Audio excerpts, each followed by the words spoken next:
Hi, my name's Cheri. Welcome to my stamp studio.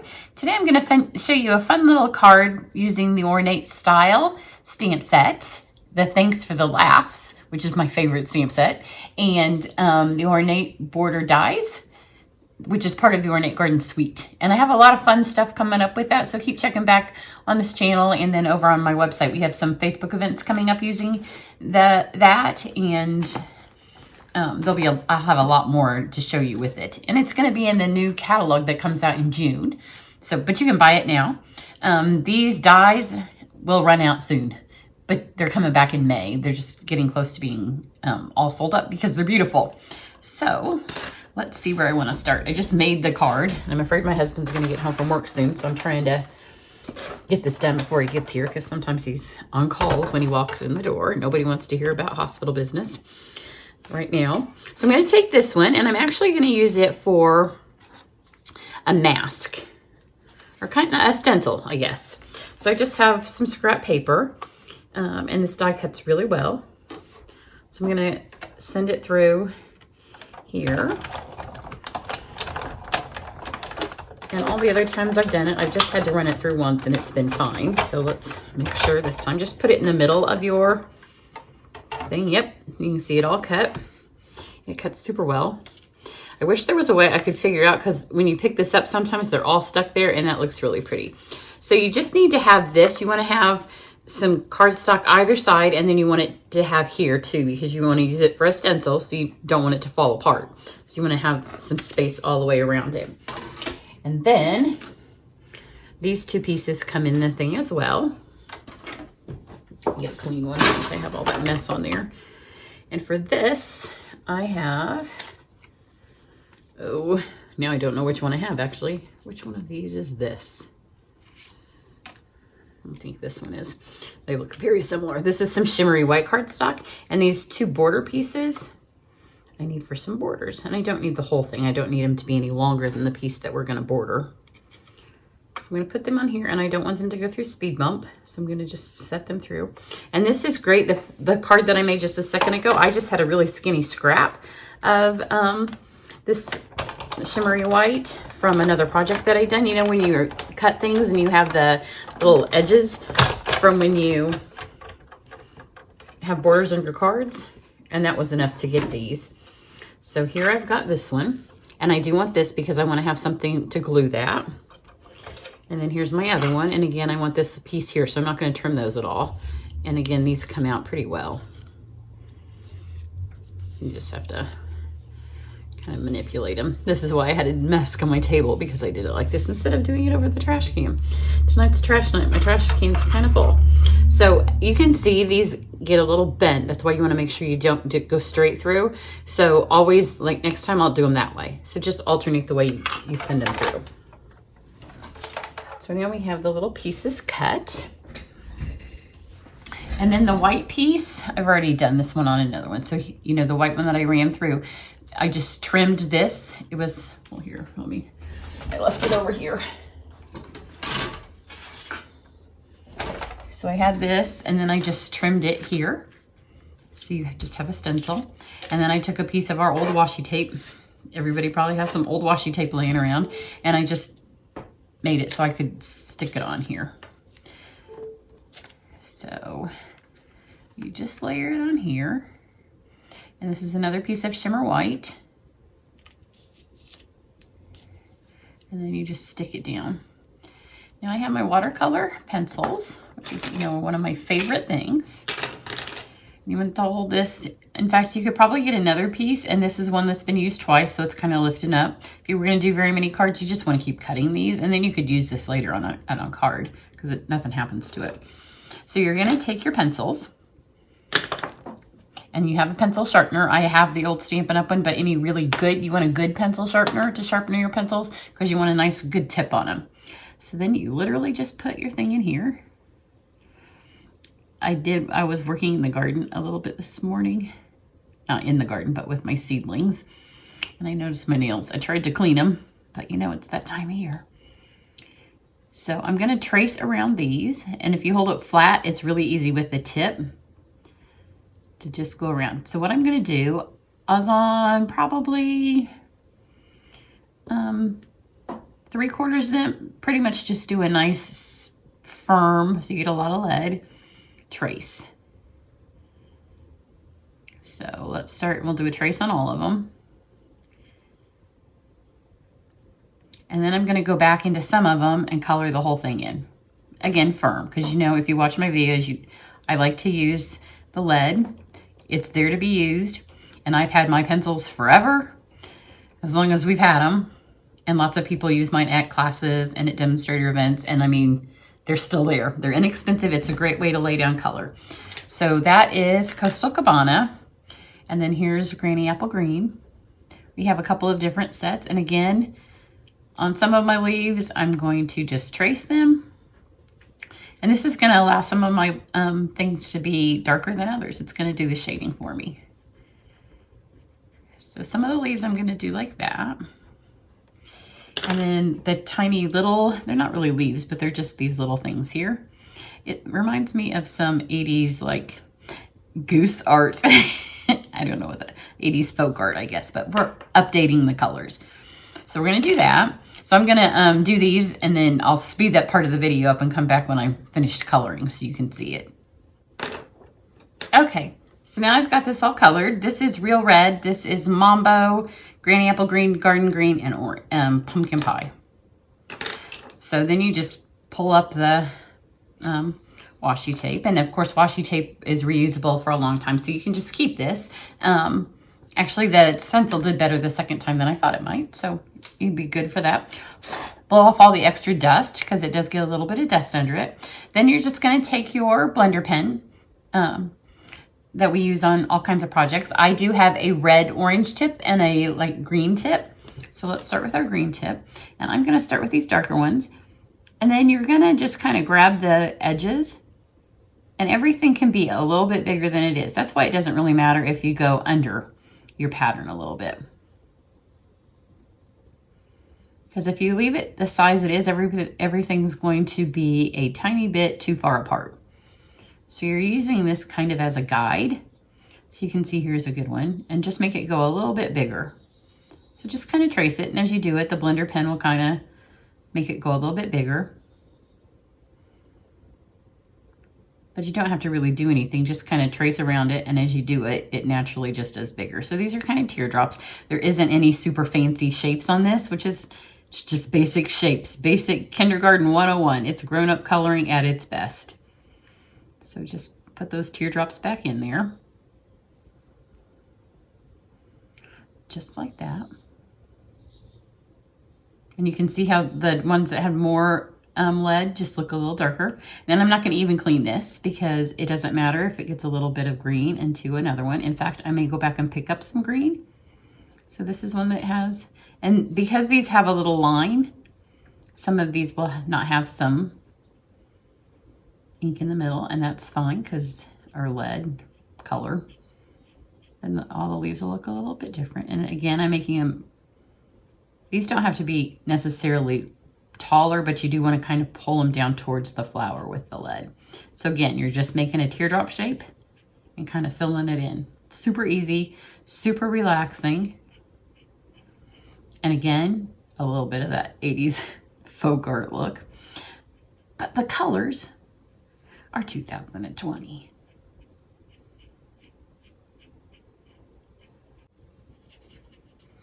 Okay, when you do the flower, you want to do the same thing where you just make them larger. You just want to make sure you keep some white spacing in there to kind of give that stencil feel. And I find, start with one of the ones that has a lot of lead, and then you can kind of go to one that doesn't. And that way they get lighter and lighter. And then as you run out of color, see I'm leaving that spacing, then go back over to one that has a lot of lead. And that way they're all just a little bit different colors. You know, remember back if you've done any sponge painting, as your paint goes away, it gets lighter and lighter. But see, I'm keeping, there's no, they don't have to all keep their exact shape. You just want to keep that nice flower form and then keep the spaces in between. So they all look a little different, but they're all definitely the same flower. So then once you have that, you have two options. And I have just ordered, if you watched our Facebook Live a couple of weeks ago, our weekend long, one of the other demonstrators did a really great session on using our journaling markers, and both of mine are dried up. So that was what I wanted to use because it's been a minute, and I even really forgot that we had them. So I'm going to use a black Stampin' blend. If you have the journaling marker, it will do the same thing, and it has a little bit finer of a tip. Although I do use our bullet tip all the time for making little dots. And this has some little dots, so it's perfect for that. Even if I had the journaling markers, I might pull this out for that. So just on all the little pumpkin pie dots, literally just dot it, and it gives you a perfect little circle. They don't have to be in the middle because you're just getting some definition to all of this. And this is what really brings the whole thing to life. Just like that. And then on the leaves, again, because this is a fatter tip, barely touch. So first I'm going to kind of swoopy them. Just give them all one swoop. Either side, it doesn't matter, and it doesn't really matter how big it gets. And I'm just doing the big ones. I'm going to leave the little ones as is. And then I'm just going to go back into a couple of them and give a second one, maybe one each flower. Just like that. Doesn't take any kind of artistry. Everybody can do it. And then just on the flowers, some of the middles I'll make bigger. And again, not all of them, but most of the petals will get a little swoop. And again, it doesn't take any kind of, you don't need any kind of art, anything to do this. The blends will bleed. That's why you just need a little swoop. And see, it's just giving some definition and kind of highlighting the colors. It's super simple. So don't think, oh, I can't draw, because it's literally not drawing. If you can make a scratch on a piece of paper, you got this. There you go, that's it. Then we'll go back to these.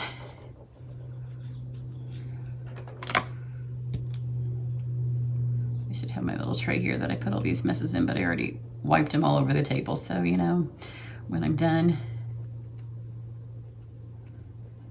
there you go. Because I'm putting this on black cardstock, I especially want to make sure they're gone. Otherwise they'll be like, oh, there's one there. That got all those but one. When it came straight out of the thing. So you're gonna take these, and remember I said we need these pieces here. And I want this one to be closest to the edge because it's gonna be on the black. So whichever side, I give myself a little bit of grace because it's hard to see unless I guess you could use window sheet to make your template, but you don't want it to be exact, or you could trim this down, but I'm fine to have it be a little bit bigger than what we need. So just take your adhesive and just go along down this edge.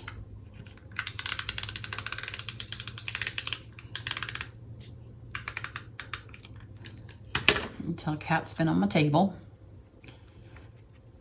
And then just line it up.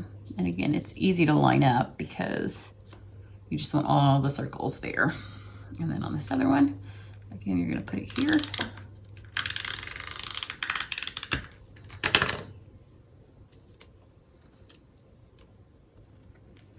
And you're gonna use that little stitched edge.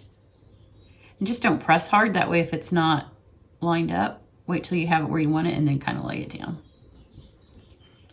And then this one right here just needs a tiny bit trimmed off.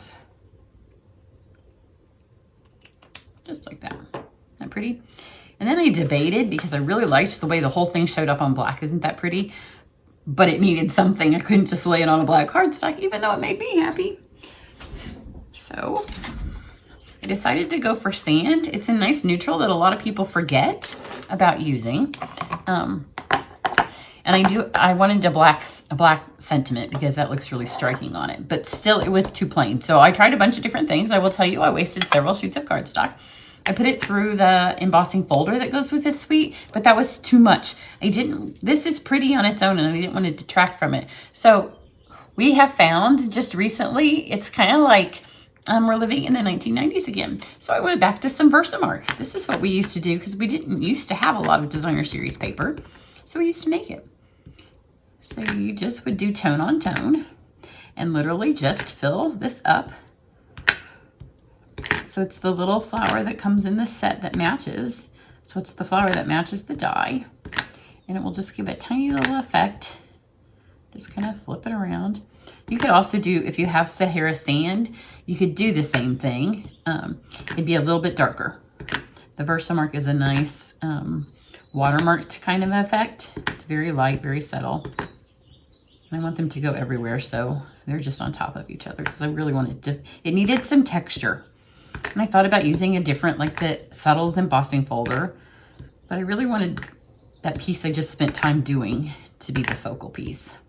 And this over here is going to get covered up, so I don't need to worry about that. You can see as it starts to soak into the paper, you can see them a little bit more. And you can tell they're flowers.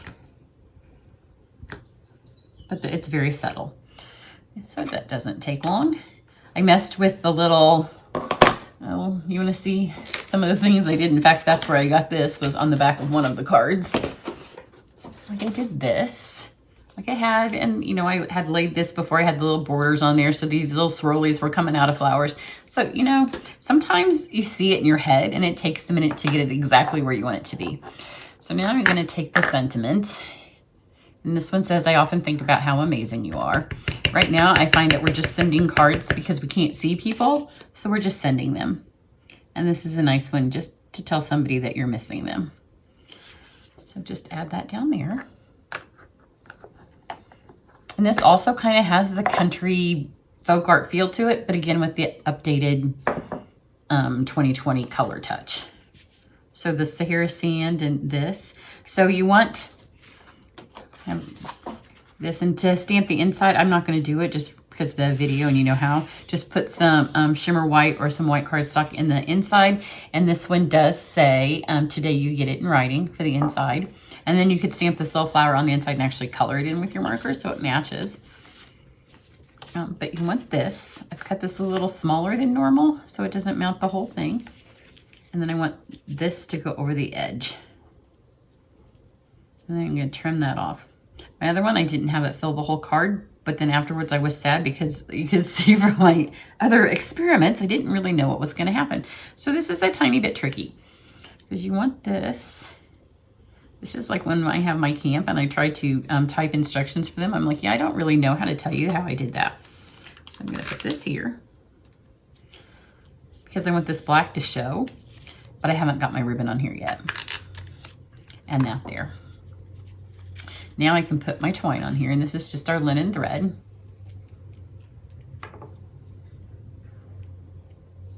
So just a generous amount because you know this stuff is inexpensive and it just adds a lot to the card. But now you can tie it on here and know where this is going to be. And I want my bow down here by the saying.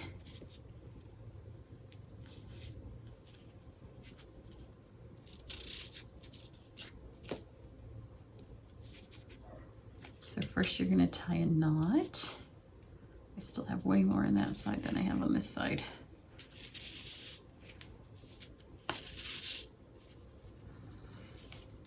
So this is, if you watch my videos with the floofy bows and you're like, yeah, I can't do that, practice on the twine. Because I'm going to do the exact same thing. It's just there's not going to be any floof because the twine can't floof. But it's the same technique to get more thread down here. So right here, tie it in a knot.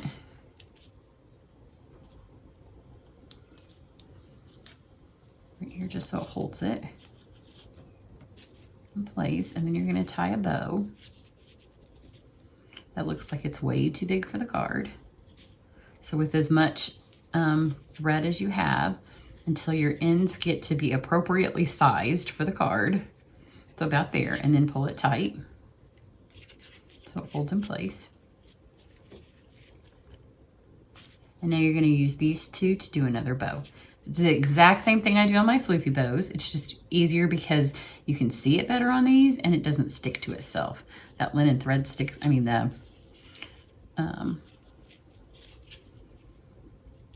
the tool sticks to itself. And it often, it's warm here today, so I have on short sleeves, which it takes a while for it to get me warm, but it's almost 80. So now we have that cute little floofy bow. So to hold it in place, I'm just going to stick it here. But now you see it has way more than just one tiny little thing of thread. Then you can also take these I've also done a little bit of embroidery recently. Talk about going back to the 90s. My daughter has also done it, and we did it when I did it before she was born, and then I stopped when she was a toddler. And so when she was doing it, she's like, this is so much fun. Why did you ever stop? And I said, because of you. She's like, what? And I said, yeah, try doing embroidery when you have a toddler in the house. You know, it's one of those things. I did do punch needle for a long time. I thought about getting it back out. I did do that when she was in high school. So now make sure that you get this everywhere. And remember, we haven't secured this to the card very well, so we do need to do that. So line this up on here. And then just lift this up a tiny bit, depending on how much, and I have enough, because there was enough of my over stick that it stuck. So just flip this around. Now open your card up, and then just take your scissors and trim this straight. If you have the baby trimmer, you can also stick it in and let that do it. I find this is easy enough. And it got a little bit more of this on here than my first card. So I decided, I was getting in the way, that this was so pretty that I really wanted to be able to see it. Oh, come on. I would like to stick my head straight over it and take my glasses off. There we go. So isn't that pretty? Now you'll see what I mean. This one right here, it stopped and I wanted to fill that up. But that's what happens when it takes you 4 or 5 designs to get to where you really wanted. But I hope you enjoy that. It's super fun. And it's a fun way to use your dies. Go back and look at the dies that you have and see what dies you might already own that you could do this technique to. But you'll want to own the ornate borders and the ornate frames. You do it with those frames and that would be so pretty. You do need a good pencil sharpener for your pencils. And Stampin' Up! Doesn't have one now, but go like to an art store. You don't want to sharpen your pencils with an inexpensive one. But I hope you enjoy that. It's super pretty. I'm gonna make a couple more of these and get them stuck in the mail. So have a great day. Bye.